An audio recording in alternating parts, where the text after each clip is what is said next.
오늘 기도는 이미 기적이다라는 제목으로 3주째 맡고 있고, 삼손의 이야기를 통해서 하나님께서 우리에게 기도에 대해서 말씀하시는 것을 같이 도전으로 붙잡고 싶습니다. 삼손은 태어날 때부터 참 많은 것을 가지고 태어났습니다. 하나님께서 그를 특별히 여기셔서 태어날 때부터 참 많은 것들로 허락하여 주셨고, 그리고 그가 장사, 다른 사람들이 보기에도 힘이 있다는 것은 다 알잖아요. 장사로 태어나서 실제로 많은 일을 했었던 것도 사실인 것처럼 보입니다. 그런데 삼손의 삶을 가만히 보면, 기도라는 관점에서 가만히 보면, 그가 하나님께로부터 받았던 달란트, 탤런트에 비하면 하나님 앞에 기도했다는 장면이 그렇게 많지 않습니다. 크게 기억나는 장면이 두 장면이 있는데, 하나가 뭐냐면 그가 블레셋 사람들과 싸워서, 그래서 사람들을 이렇게 쫓아내서 이겼더니 목이 마르다고 그렇게 하나님께 토로하면서, 하나님께서 거기에 레히라는 지방이었는데 거기서 물을 터치셔서 물이 나와서 엔하골이라고 했다. 근데 그때 하나님께 막 이렇게 소리 질러서 구하는 장면을 기도라고 해야 될까 이렇게 질문할 수도 있지만, 우리가 기도를 하나님과의 대화라고 적용하고, 우리가 하나님께 우리의 필요를 아뢰고 그 들으신 하나님께서 그거에 응답하시는 것을 기도라고 생각한다면 그거 기도다라고, 하나님과 그가 소통하고 이야기를 했으니까 그렇게 받아들일 수 있겠고, 두 번째 장면은 오늘 본문의 말씀이에요. 마지막 장면에 하나님, 이번 한 번만 내게 힘을 주십시오 라고 그렇게 기도를 하고 있습니다. 삼손의 삶을 면면히 가만히 보면, 첫 번째 기도했다던 그 레히에서, 라맛 레히라는 곳에서 기도했던 것을 보면 하나님을 능력을 의지했다든지 어떤 그런 느낌보다, 내가 이렇게 해서 사람들을 다 많이 무찌르고 했는데 내가 이제 목말라 죽겠습니다 하나님, 이렇게 기도하는 장면인데, 능력이 없어서 이렇게 기도했다기보단 그의 여전한 성품이 나오고 그렇게 표현이 됩니다만, 오늘은 완전히 바뀌어져 있어요. 오늘 본문이 기도에 있어서 우리에게 주시는 도전이 더 크다는 생각이 들었습니다. 첫 번째가 고난이 겸손하게 만들더라. 28절 말씀을 보면, 그때 삼손이 주님께 부르짖으며 간구하였다. 주 하나님, 나를 기억하여 주시기를 간절히 바랍니다. 하나님, 이번 한 번만 힘을 주시기를 간절히 바랍니다. 나의 두 눈을 뽑은 블레셋 사람들에게 단번에 원수를 갚게 하여 주십시오. 이렇게 이야기하고 있습니다. 주 하나님, 단 한 번만 나를 기억하여 주십시오. 이번 한 번만 나에게 힘을 주십시오. 이렇게 기도하고 있어요. 그의 마음의 태도가 얼마나 바뀌었는지 여러분 아시겠습니까? 삼손이 모든 것을 다 가지고 있을 때는 하나님이 나를 기억해주고 기억해주지 않고, 이건 두 번째 문제이고, 당장 내가 힘을 떨치리라. 심지어 그에게 머리털이 잘렸을 때 하나님께서 힘을 거두어 가셨음에도 불구하고 내가 여전히 이 힘을 써서 내가 이 사람들을 다 무찌를 거야, 이렇게 자기에게 힘이 떠나갔는지도 몰랐던 사람이었습니다.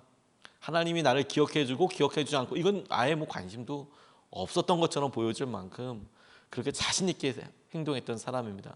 근데 머리털 잘리고 눈 뽑히고 그의 삶에서 정말 어려운 삶을 마주하게 되었을 때, 사람들의 조롱거리가 되고 사람들에게 여러 이야기, 비난의 소리를 듣게 되었을 때, 그는 다른 사람들 도움 아니면 움직일 수도 없는 사람이 되었어요.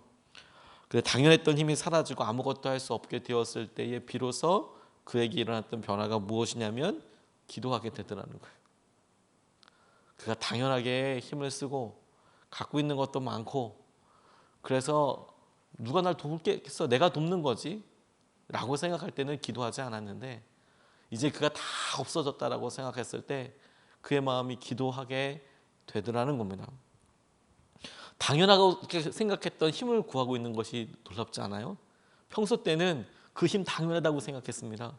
근데 이 기도 제목을 가만히 보면 평소 때 당연하게 했다고 생각했던 힘을 놓고 기도하고 있고, 사명으로 주어졌던 것을 다시 하게 해달라고 기도하고 있어요.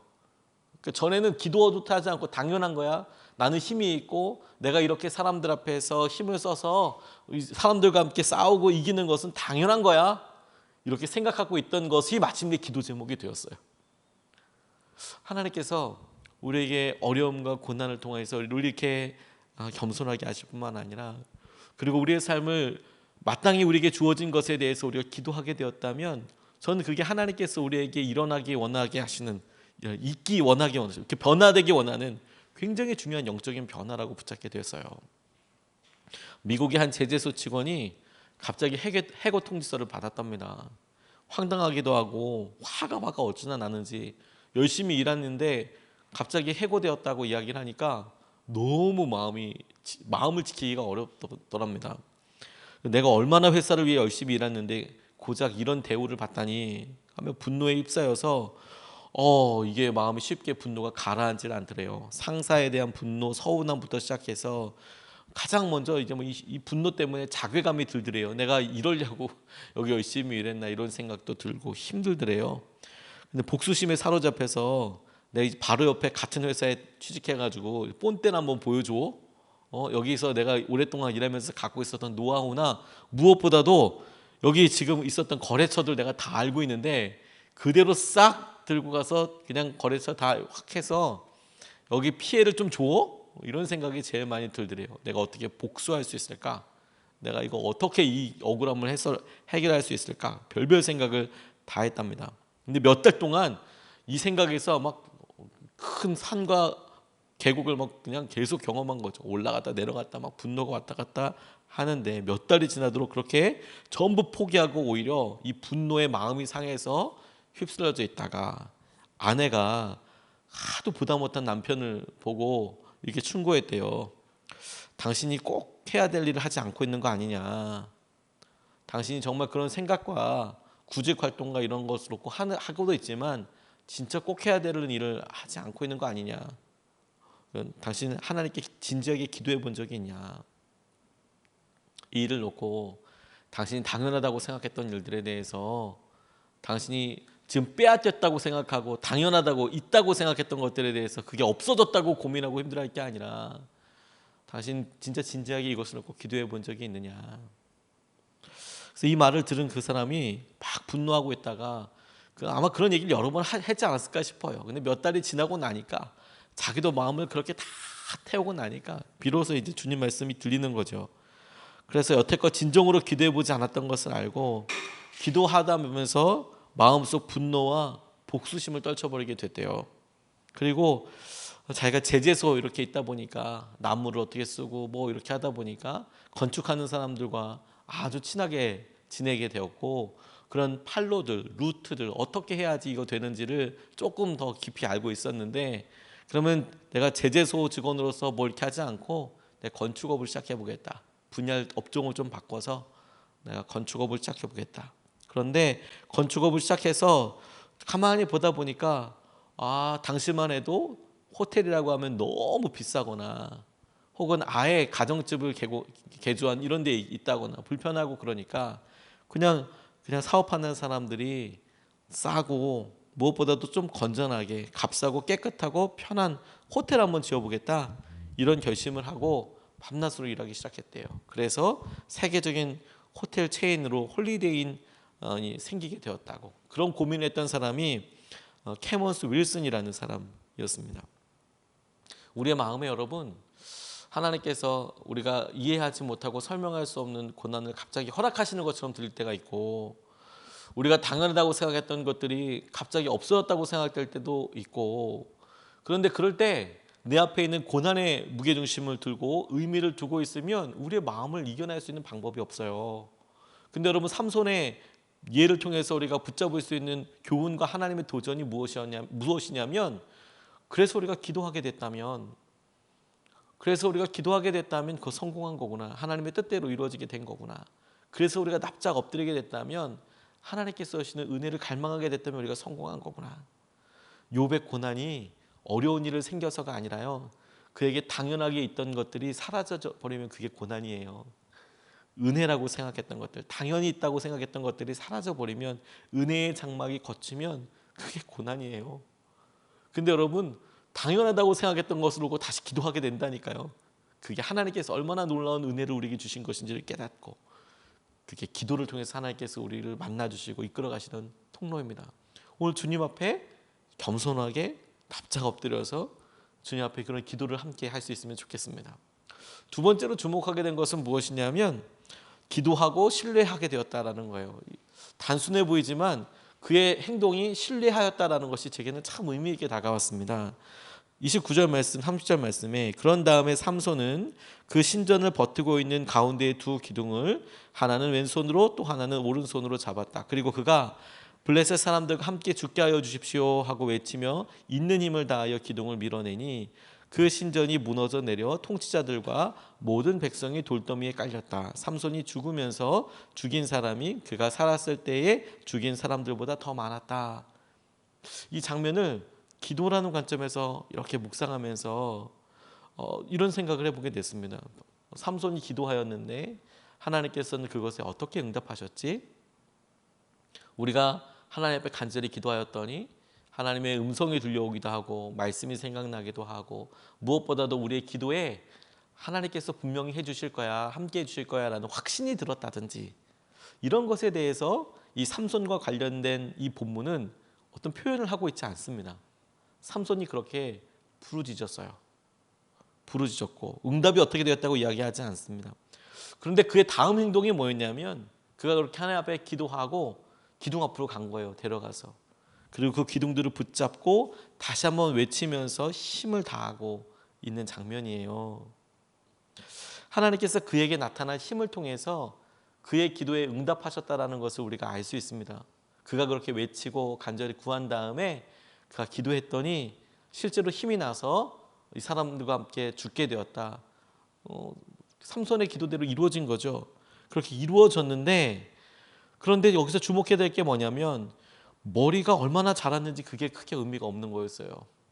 우리가 알다시피 삼손의 힘의 근원은 그가 날 때부터 나시린으로 분리되어서 성별되어서 머리 자르지 않고 하나님의 사람으로 평생을 보냈을 때 그에게 힘이 있었고 드릴라의 꼬임에 넘어가서 머리 자르고 나니까 힘이 다 사라져 버렸다. 그런데 삼손이 다시 힘을 되찾는 장면 보니까 그러면 그의 머리털이 다시 얼만큼 자랐다 이렇게 이야기하고 있지 않아요. 물론 삼손의 이야기를 보면 삼손이 잡혀서 조롱당할 때 그의 머리털이 다시 자라기 시작했다라는 그런 장면이 있지만 오늘 여기서 기도하고 그가 힘을 떨치고 사용하는 장면을 보면 머리털이 하나도 중요하지 않았어요. 다시 말해서 그가 내가 경건의 힘으로 내가 주님과 이런 관계를 유지하고 있었기 때문에 내가 머리털이 자라고 있었기 때문에 내가 얼마만큼의 일을 해왔기 때문에 과거에는 어땠기 때문에 내가 힘과 믿음의 어떤 기준이라고 생각했던 것들이 중요하지 않았고 지금 삼손이 하나님을 향해서 어떤 마음이었는지 그가 어떻게 신뢰하고 있는지 그것만 중요했다라는 거예요. 그래서 그게 되게 커다란 기준이 되었어요. 도전이 되었습니다. 예전에는 이런 기준도 있었고 이만큼 했는데 내게 지금 그게 없지. 이런 게 중요하지 않았고요. 내가 지금 하나님을 얼마나 의지하는지 내가 기도하고 그 기도에 당연히 응답해 주실 것을 믿고 내가 힘을 써야 될 자리에 가서 있고 하나님께서 그 의지하는 것을 들으시고 응답해 주시더라. 우리의 힘이 되신 하나님께 그렇게 의지하며 나아가야 하는 거구나. 하나님 그렇게 도전하여 주셨다고 붙잡게 됐습니다. 이찬수 목사님이 쓰신 이번만 나를 강하게 하사라는 책이 있습니다. 삼손과 관련된 그런 이야기입니다. 이번만 나를 강하게 하사라는 책에 보니까 어느 성도님이 그 이찬수 목사님에게 쓰신 알게 하신 그런 글이 있더랍니다. 교회 홈페이지에 올리셨대요. 그 책에 이렇게 소개되어 있어요. 글 제목이 뭐였냐면 이혼을 앞둔 새벽에 감사하며라는 글이더래요. 아마 분당 우리 교회 홈페이지에 올라가서 이분이 이 책에다 이렇게 쓰신 것 같습니다. 그런데 제 글을 읽어보니까 이분이 그런 이야기를 하더래요. 오랫동안 기도 부탁을 하고 오랜 시간 갈등과 아픔으로 고통받던 그런 성도였는데 이 특세 기간 동안 특별 새벽 기도를 하고 있었는데 공교롭게도 4년이라는 긴 시간 회복을 위해 있었지만 조정 기간이 끝나고 법적으로 이혼이 결정되는 날이었던 것 같다고 이분이 이렇게 소개하시면서 그 내용을 이렇게 보게 해주셨어요. 이런 내용입니다. 집사람과 별거한 지 벌써 4년이라는 시간이 흘렀고 공교롭게도 특세 기간 중인 오늘이 법원에 가서 마지막으로 부부의 관계를 정리하는 날입니다. 돌아보니 집사람에 대한 원망과 억울함, 분노로 주변 모든 사람들에게 스트레스를 풀었고 또 가정을 잘 이끌지 못한 저에 대해 자책했으며 무기력하게도 시간을 보냈던 것 같습니다. 참 어리석은 저였습니다.